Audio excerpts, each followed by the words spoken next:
یوه ورځ نبي علیه صلات وسلام صحابه کرامو سره ناست وو او ویې فرمیلو څه انی رأیت خسرا فی الجنه، مو په جنت کې یو محل وکتلو، ډېر ښایسته محل و. مو فرشتې نه پوښتنه وکړه سلیمان هذا، دا محل چا ده؟ نو ما ته فرشتې په جواب کې ویلو چې لفتن من قریش، دا د یوه قریشي ده.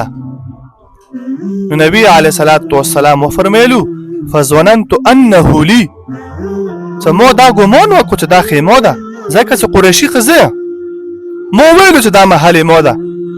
نو فذهبت لادخله، نو زه دی جنت ته دخلېدله، دی محل ته دخلېدله، مزال مو شروع کړ ور دخلېدله. څنګه چې دخلېدله مو ته فرشتې ویلو چې ای دی الله محبوبه انه لعمر بن الخطاب، دا د تو غلام د عمر ده، دا محل د عمر ده. نبی علیه السلام عمر رضی الله عنه فرمایلو چې عمره زړه مې کېدلو چې ورنه وتله وه، خو تا غوسه را په زړه شوله. که عمر دنه خبر شي عمر به څه یی چې ته ما محل ته نه وتلی وي. ای عمره مو زړه کېدلو چې افتتاح درته ما کړې وه چې زه تا محل ته اول نه وتلی وه، خو تا غوسه را په زړه شوله، بیا واپس شوله نو نه وتله. نو عمر رضی الله تعالی عنه نه قربان شو چې یې ورته چې ای د الله پیغمبره او علیک اغار یا رسول الله، زه به تا باندې غیرت کوم.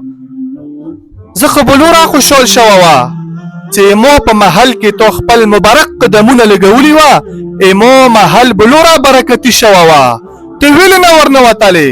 زه خو به ډېر خوشحال شوه وه چې ته ما محل ته نه وتلی وې.